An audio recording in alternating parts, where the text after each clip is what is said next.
1944 में प्रकाशित राहुल सांकृत्यायन जी की पुस्तक दिमागी गुलामी में आज जिस लेख को हम पढ़ेंगे वे कई कारणों से अति महत्वपूर्ण है। सबसे पहला कारण तो ये कि देश जो है वो आज भी इन्हीं समसामयिक समस्याओं से जूझ रहा है जितना कि 100 साल पहले भी जूझ रहा था। आपको शायद लग रहा होगा कि मेरा गणित खराब हो गया है। 1944 से 2021 तक 100 साल कहां बनते हैं। लेकिन यदि थोड़ा और पीछे जाएं, जून 1927 में कीर्ति पत्रिका में ऑलरेडी भगत सिंह इसके ऊपर एक लेख लिख चुके थे और शीर्षक था सांप्रदायिक दंगे और उनका इलाज। महज 6 साल बाद पूरा 100 का आंकड़ा छू लेगा ये लेख। 100 साल पुराना हो जाएगा ये लेख।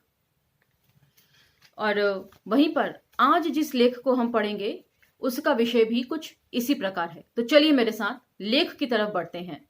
आभासी दुनिया के मेरे दोस्तों, शालिनी बोल रही हूं। जय भीम, हुल जौहार। आज के लेख का विषय है हिंदू मुस्लिम समस्या।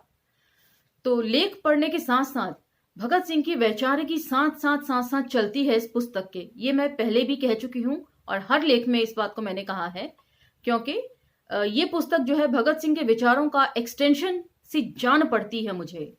तो देखेंगे कि कहां कहां भगत सिंह की वैचारिकी को छूती हुई निकलती है ये पुस्तक। चलिए, हिंदू मुस्लिम समस्या हिंदुस्तान में एक ना हल होने लायक प्रश्न समझी जाती है। अगर उसके कारणों पर दृष्टिपात करें तो पाएंगे कि इस विभेद की बुनियाद किसी मजबूत पत्थर पर नहीं है। कोई आर्थिक प्रश्न ऐसा नहीं जो इस समस्या की जड़ में हो, और आर्थिक प्रश्न ही किसी बात को मजबूत बनाता है। यह सारा झगड़ा मध्यम वर्ग और उच्च वर्ग का बनाया हुआ है, बल्कि उच्च वर्ग या नवाब राजा लोगों का हिंदू मुस्लिम प्रश्न के साथ घनिष्ठता पैदा करना तो सिर्फ साधारण जनता को अपने जाल में फंसाने के लिए है। आप जमींदारों की सभा की ओर देख लीजिए। उनमें सभी महाराजा, नवाब, राय बहादुर, खां बहादुर सगे भाई से मालूम होंगे। असल में उसमें तो आपस में कोई किसी तरह का ना भेद है, ना हिंदू मुस्लिम झगड़ों से उनको कोई नुकसान होता है। मरते और जेल जाते हैं तो साधारण गरीब लोग। तो बेहद समसामयिक तरीके से इस चीज को राहुल सांकृत्यायन जी सामने रख रहे हैं। और आज भी जो है यही समस्या जस की तस बनी हुई है। हिंदू मुस्लिम झगड़े होते हैं, लेकिन उसमें सबसे ज्यादा नुकसान आम जन के जान और माल का होता है। जमींदार और बड़े बड़े धनी लोग बहुत करते हैं तो गरीब हिंदू मुसलमानों को एक दूसरे के खिलाफ भड़काते रहते हैं, और जब दोनों फंस जाते हैं तो आप 9-2-11 हो जाते हैं। इस समस्या की जड़ है किसान मजदूरों को अपने आर्थिक स्वार्थ का ज्ञान ना होना। तो यहां पर सिर्फ एक ही बात मुझे खटकती है कि राहुल सांकृत्यायन जी का ज्यादा फोकस जो है वो किसान और मजदूरों को लेकर है।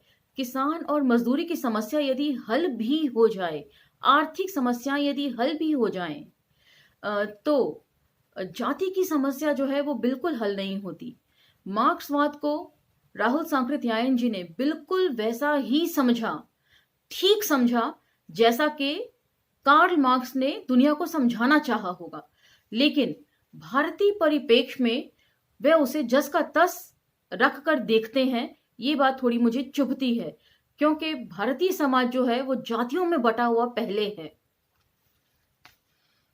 तो इसलिए वो हमेशा आर्थिक कारणों को सबसे पहले बताते हैं। और भगत सिंह अपने लेख सांप्रदायिक दंगे और उनका इलाज में भी यही सब बातें कहते हैं कि इसका इलाज यदि कोई हो सकता है तो वह भारत की आर्थिक दशा में सुधार करके ही लाया जा सकता है। क्योंकि उसके आगे वो कारण देते हैं कि जनता इतनी गरीब है कि कोई भी एक व्यक्ति दूसरे व्यक्ति को चवन्नी देकर किसी का भी अपमान करवा सकता है। ये भगत सिंह के राजनीतिक दस्तावेज के पृष्ठ संख्या 18 पर ये पंक्तियां उद्धृत हैं। आप क्रॉस चेक कर सकते हैं, या अंबेडकर नामा पर जाकर सुन सकते हैं। चैनल अभी बंद नहीं हुआ है, हैक जरूर हुआ है, लेकिन अभी रनिंग है। वहां पर जाकर भगत सिंह के राजनीतिक दस्तावेजों में सांप्रदायिक दंगे और उनका इलाज वाला जो एपिसोड है वो आप सुन सकते हैं, और साथ साथ मूल्यांकन भी कर सकते हैं। क्या क्या साम्यताएं हैं, और किस तरीके से हिंदू मुस्लिम समस्या राहुल सांकृत्यायन जी का लिखा हुआ लेख भगत सिंह के लेख का एक्सटेंशन है।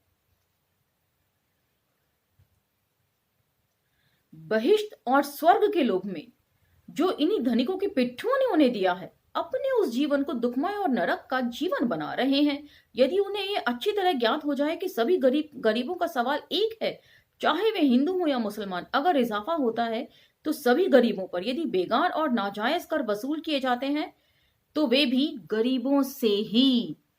बिल्कुल सही बात बोल रहे हैं राहुल सांकृत्यायन जी। कितने दूर दृष्टि रही होगी राहुल सांकृत्यायन जी की। और आज देखिए, हिंदू मुस्लिम कहकर सरकार जो है वो भड़काती है। ऐसा शायद पहले नहीं हुआ है कि जो सरकार सत्ता में है उसी के शीर्षस्थ नेता जो है वो सबसे ज्यादा भड़काऊ भाषण दे रहे हैं हिंदू मुसलमान के खिलाफ। और उस बात में वो कोई चर्चा नहीं करते जो कि इतने बड़े बड़े धनाढ्य लोग कई हजार करोड़ों का रुपया लेकर देश से फरार हो गए हैं। तो सारे कर्ज जो वसूले जाते हैं वो आम जनता की जेब पर ही उसका बोझ आता है। यदि देश में नया समाज और नया आर्थिक संगठन किया जाता है तो उससे सबसे बड़ा फायदा गरीबों को ही होगा। अगर इन बातों पर वे अच्छी तरह गौर करना सीख लें तो उन्हें मालूम होगा कि 1000 में से 999 आदमियों को इस हिंदू मुसलमान झगड़ों से नुकसान ही होगा। झगड़ों के कारण है विदेशी प्रभुओं का स्वार्थ, धनिकों का स्वार्थ और चंद पढ़े लिखे लोगों की नौकरी और मेंबरी की भूख, जिससे साधारण जनता को नुकसान के सिवाय फायदा कुछ भी नहीं है। तो यही सब बातें भगत सिंह भी बोलते हैं और साफ तौर पर कहते हैं कि सत्ता का हस्तांतरण है, एक हाथ से निकलकर दूसरे हाथ में यदि सत्ता चली जाती है तो उससे मजदूरों और किसानों का कोई भला नहीं होता, अछूत समस्या हल नहीं होती। जरूरत यह है कि हम 100 में 99 आदमियों के सामने रोज बरोज के आर्थिक प्रश्न को रखें। साम्यवादी और किसान कार्यकर्ता ये दिखा दें कि हिंदू मुस्लिम का बिल्कुल भेदभाव नहीं है, जैसा कि जमींदार दिखलाते हैं। तो इस बार के किसान आंदोलन में ये सभी बातें हमें साक्षात देखने को मिली। तो जिससे मुझे लगता है कि इस लेख को समझने में कोई कठिनाई नहीं होनी चाहिए। अब तक जितने भी लेख हमने पढ़े हैं, यदि आपको उनको समझने में कठिनाई लगे तो मौजूदा सरकार के रवैये और उनके लिए गए पॉलिसी डिसीजंस को आप मद्देनजर रखिएगा। आपको लेख समझने में कोई कठिनाई नहीं आएगी। आपको बल्कि ऐसा लगेगा जैसे आज ही भगत सिंह ने, आज ही राहुल सांकृत्यायन जी ने या डॉक्टर अंबेडकर ने इन सब चीजों को लिखा है।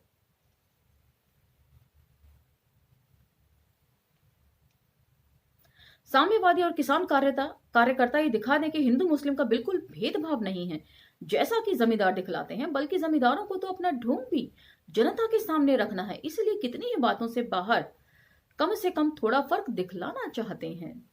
लेकिन साम्यवादियों को तो कम से कम हिंदू मुसलमान होने का ख्याल ही मिटा देना होगा। सभी साम्यवादी कार्यकर्ताओं को अपना उदाहरण लोगों के सामने रखना चाहिए। और किस तरह रखना चाहिए यह वे आगे बता रहे हैं। एक साथ खाना पीना तो खुल्लम खुल्ला होना चाहिए। एक दूसरे की भावनाओं पर, लड़कपन से आए हुए सामाजिक संस्कारों पर खूब खुले तौर से बिना संकट के बहस करनी चाहिए।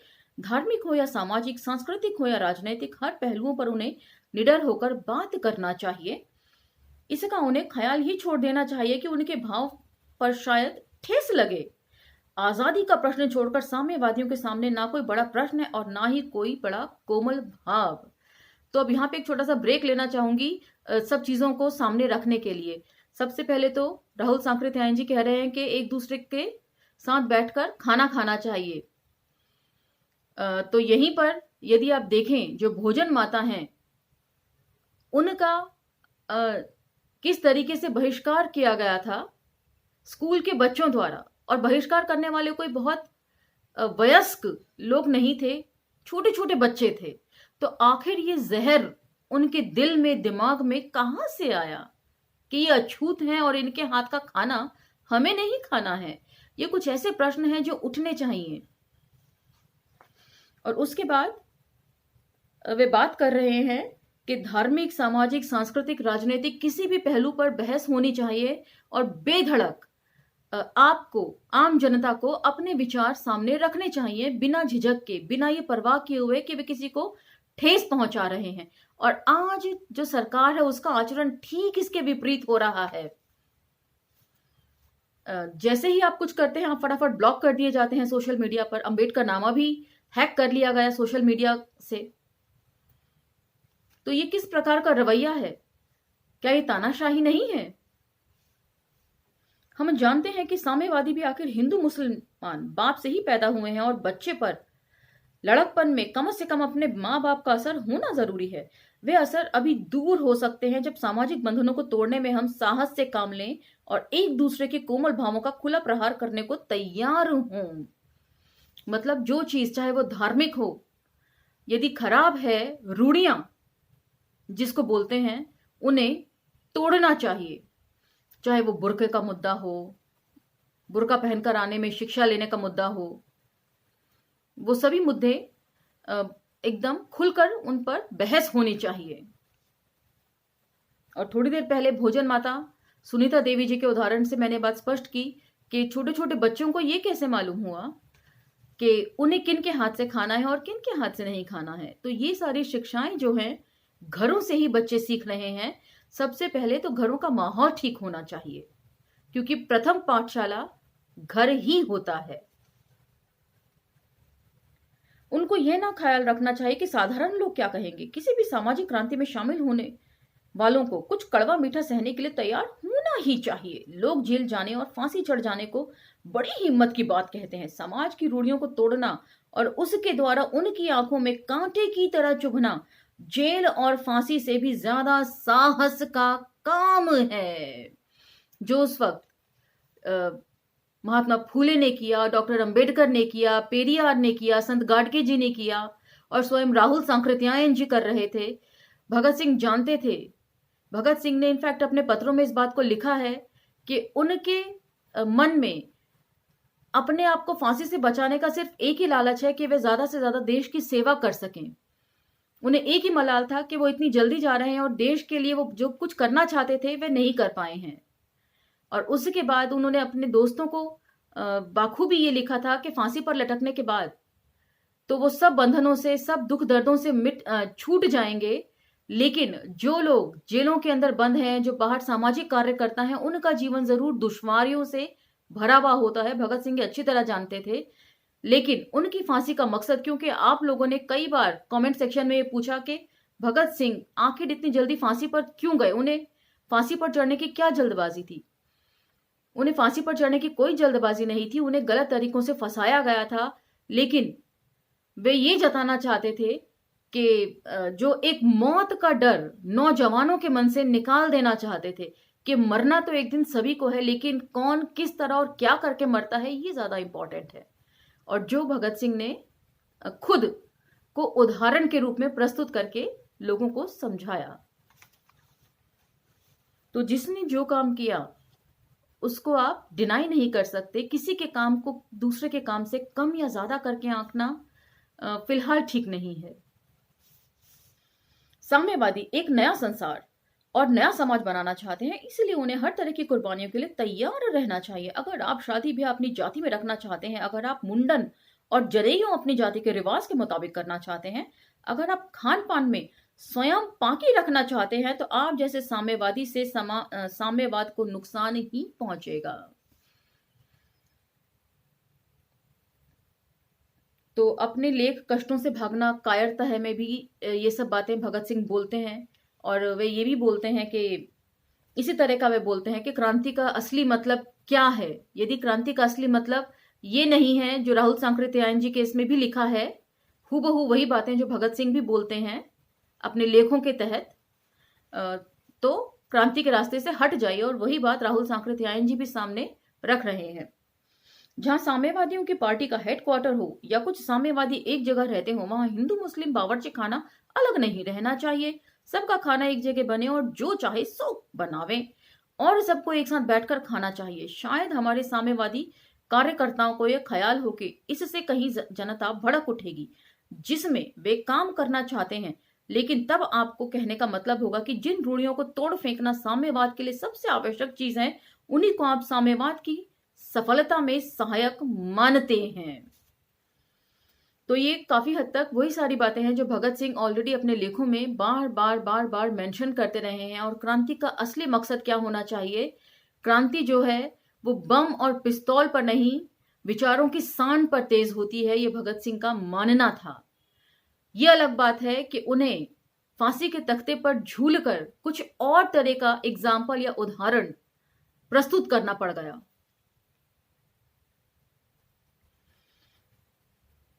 जनता अपनी असली हित को समझने की शक्ति रखती है यदि उसको ठीक से समझाया जाए। तो मैं यहाँ अपने ही एक उदाहरण देता हूँ। बहुत दिनों बाद मुझे एक परिचित गांव में जाना पड़ा। लोगों का आग्रह हुआ कि मैं रूस के बारे में कुछ कहूँ। मैंने साधारण रूसी जनता की आर्थिक उन्नति की बात बतलाई। कैसे वहां के गांव के छोटे छोटे खेत मेड़ तोड़कर मीलों लंबे बना दिए गए हैं। कैसे छोटे छोटे टट्टुओं की जगह एक हाथ गदरा खोदने वाला 7 फेरों के मोटर वाला हल एक के पीछे 50 खेतों में चलते दिखलाई पड़ते हैं। कैसे गांव के स्त्री पुरुष श्रमिकों अपने सम्मिलित खेतों पर मोटर हलों पर बैठे झंडे और जयनाद के साथ खेतों में पहुंचते हैं। कैसे हवाई जहाज उड़कर मीलों लंबे खेतों में बीज बोते हैं। कैसे मशीनें ही खेतों को काटती हैं। कैसे फसल को दबाती हैं। किस तरह खेतों पर भी भोजन के वक्त सैकड़ों किसान काम छोड़कर एक जगह जमा हो जाते हैं। भोजन परोसा जाता है और साथ साथ लोग रेडियो का गाना भी सुनते हैं। कैसे गांव एक दूसरे से जुताई, खेत बोने और अनाज की अधिक परिमाण में पैदा करने में होड़ लगाते हैं। कैसे किसी गांव का काम पिछड़ जाने पर दूसरे गांव वाले गोल बांधकर मदद देते हैं और उन्हें लज्जित करते हैं। कैसे गांव की छोटी छोटी झोंपड़ी हटाकर चौड़ी सड़कों के किनारे ईंट चूने के मकान किसान बना रहे हैं, जिनमें पानी के नल, बिजली की रोशनी, नागरिकों की चीजें पहुंच रही हैं।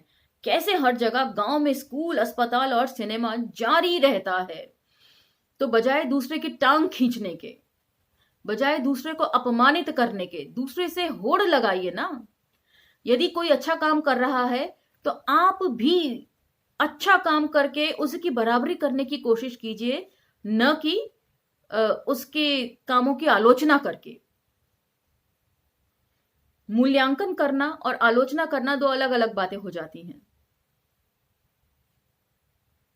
कैसे हर एक गांव में श्रमिकों, स्त्री पुरुषों अपने पुस्तकालय, क्लबों और नाट्यशाला में नियम पूर्वक पहुंचते हैं। कैसे लोगों को दिन में 6-7 घंटा काम करना पड़ता है और इतने ही में सुसंस्कृत जीवन बिताने की हर एक सामग्री को वे आसानी से पा सकते हैं। कैसे वहां लड़के लड़कियों को पढ़ाने तथा परवरिश करने का सबसे अधिक भार साम्यवादी सरकार अपने हाथ में लेती है। और हमारी यहाँ की सरकार तो यही चाहती है कि विश्वविद्यालय हमेशा बंद ही रहे, ऑनलाइन क्लासेस ही हमेशा चालू रहे और गरीबों की पढ़ाई जो है वो डाटा नेटवर्क के चक्कर में छूट ही जाए।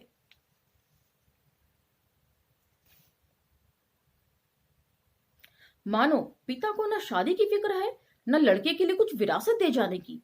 कैसे यदि कोई बीमार या बूढ़ा हो तो उस व्यक्ति के भरण पोषण का सम्मान पूर्वक इंतजाम सरकार शुरू करती है। कैसे वहां के लोगों की चिंता अब 1000 हिस्से में एक हिस्सा रह गई है।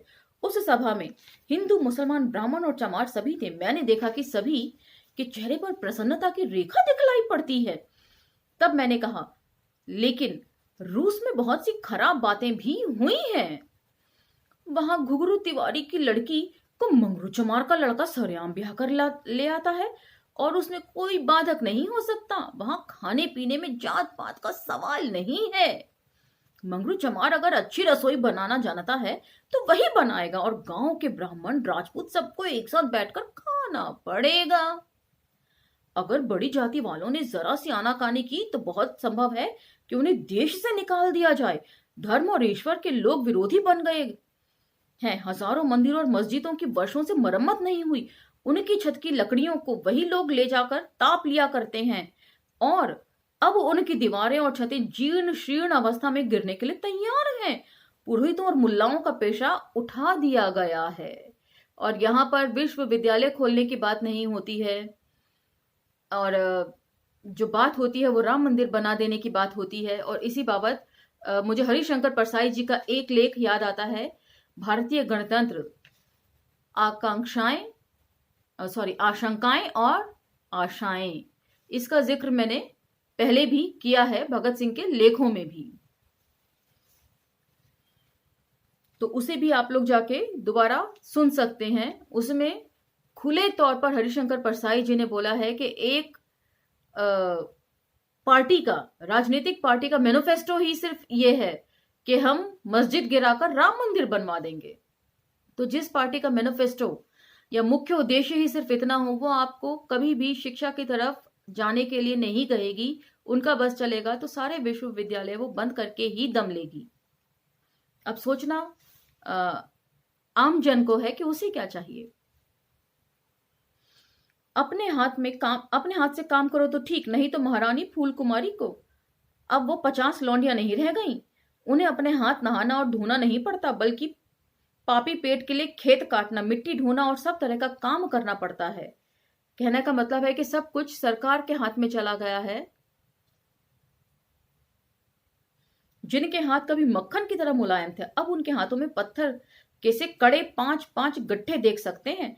साधु महात्मा का नाम वहां नहीं। सबसे बड़ी बात तो यह है कि जात पात का कोई ख्याल नहीं रखा जाता।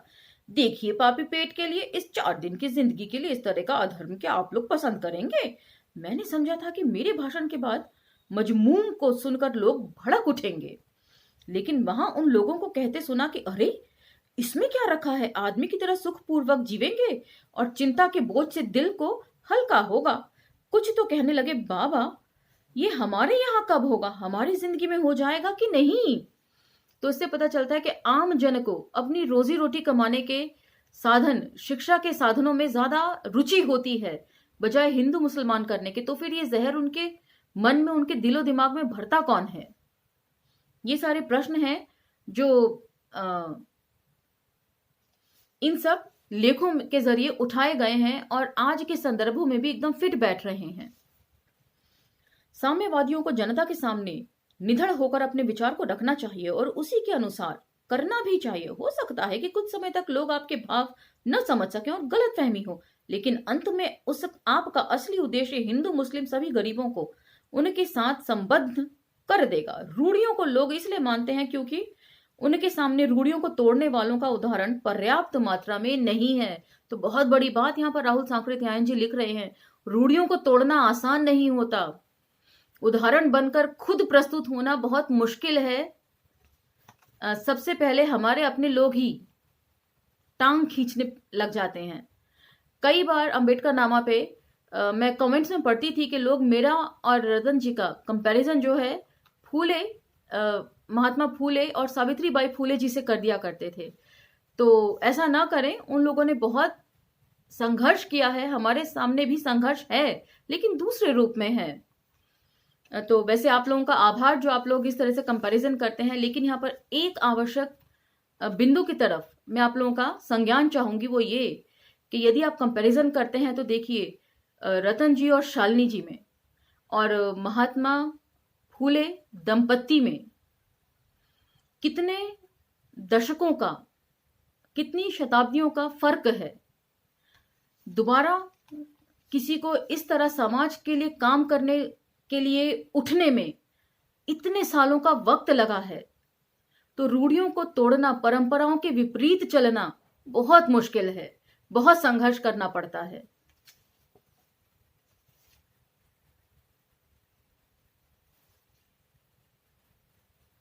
लोगों में इस ख्याल का जोर से प्रचार करना चाहिए कि मजहब और खुदा गरीबों के सबसे बड़े दुश्मन हैं। वे मरने के बाद स्वर्ग का लालच देकर इस जीवन को नरक बनाते हैं। ऋतु संबंधी तथा अन्य राष्ट्रीय महत्व के उत्सवों में साम्यवादियों को भी शामिल होना चाहिए, लोगों को भी उसकी ओर आकर्षित करना चाहिए, लेकिन जिन त्योहारों का संबंध मजहब से है उससे अपने को अलग रखना चाहिए। तो होली आने वाली है और होली एक ऋतु से जुड़ा हुआ, किसानों की फसलों से जुड़ा हुआ त्योहार है। किस तरह उसका हिंदूकरण हुआ, इसके ऊपर अलग से बहस की जानी चाहिए, न कि जो लोग इस त्योहार को मनाना चाहते हैं उनको क्रिटिसाइज करना चाहिए। तो यहाँ पर राहुल सांकृत्यायन जी बहुत अच्छी बात कह रहे हैं और अंबेडकर नामक के पिछले साल के यदि आप एपिसोड्स देखेंगे तो इसके ऊपर भी एपिसोड बना है। हमें जन्माष्टमी और मौलूद शरीफ, नवरात्रि और ईद से कोई संपर्क नहीं रखना चाहिए। ताजिया और रामलीला दोनों हमारे लिए एक समान त्याज्य हैं। हिंदुओं की गौरक्षा सबसे बड़ी बेवकूफी और हानिकारक चीज है। खुद तो इसके पुरखे अभी 1600 वर्ष पहले तक गाय का मांस घर घर में खाते और खिलाते रहे हैं। वही धूर्त पुरोहित जिनके पूर्वजों के यहाँ बिना 6 महीने की बच्चियां मारे मेहमानों की खातिरदारी नहीं हो सकती थी, वही अब गाय के पीछे जिहाद बोल रहे हैं। तो गौ रक्षा का सच जो है वो उघाड़ कर रख रहे हैं। और यहाँ पर डी.एन. झा सर की एक पुस्तक है द होली काउ, जिसका मैं खास जिक्र करना चाहूंगी। उसमें उन्होंने भी यही सारे बिंदुओं पर चर्चा करी है जो राहुल सांकृत्यायन जी इस लेख में लिख रहे हैं। इस बारे में हमारी राय खुली और स्पष्ट होनी चाहिए। हमारे लिए गाय वैसी चीज है जैसे कि और कोई जानवर। किसान मजदूरों को समझाना चाहिए, हिंदू किसान मजदूरों को समझना चाहिए कि तुम्हारे पूर्वजों की करनी गौरक्षा के विषय में कैसी थी। कुर्बानी करना भी बेवकूफी है, और फिर उस खुदा के लिए जो गरीबों का सबसे बड़ा दुश्मन है। हिंदू जब खुद अपने ख्याली देवताओं के लिए बकरी सुअर चढ़ाएं तब तो कोई बात नहीं, लेकिन जब मुसलमान उसी बेवकूफी को करे तो उसके लिए लठ लेने को तैयार हो जाएं, तो ये कितनी वाहियात बात है। तो दोनों ही धर्मों की जो बुरी रूढ़ियां हैं उनकी वे आलोचना कर रहे हैं।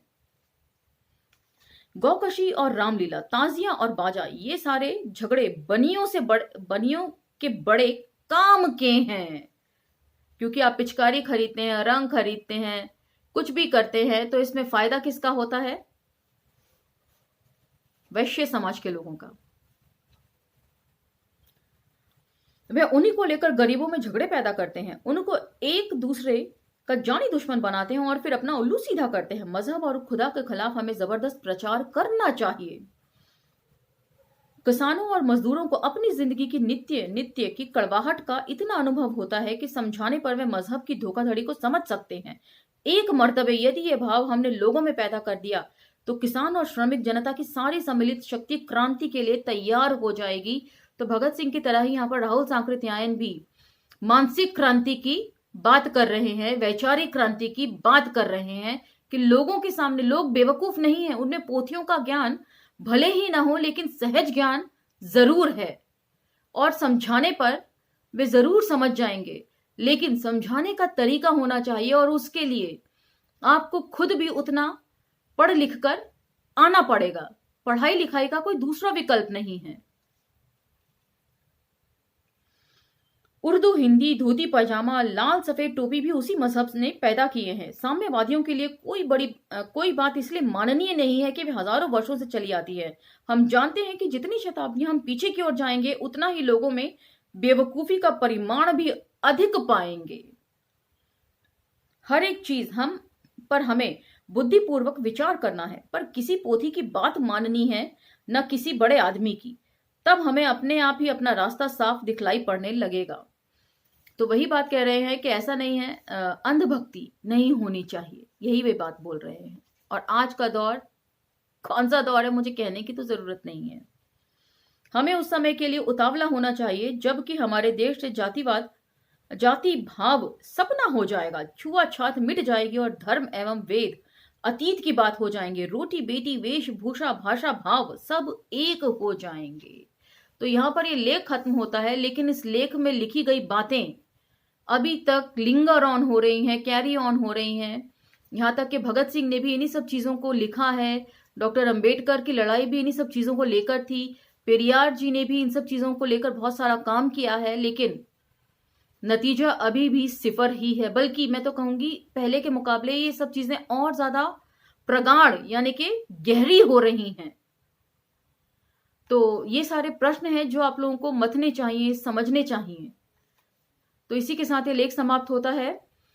अंबेडकर नामा फिलहाल हैक किया जा चुका है, उसके ऊपर त्वरित कार्रवाई चालू है। तब तक बहुजन विजडम और अंबेडकर नामा ग्लोबल को ज्यादा से ज्यादा सब्सक्राइब करें, लाइक करें और शेयर करें। इसी के साथ अगली वीडियो में मैं फिर हाजिर हो जाऊंगी। तब तक धन्यवाद।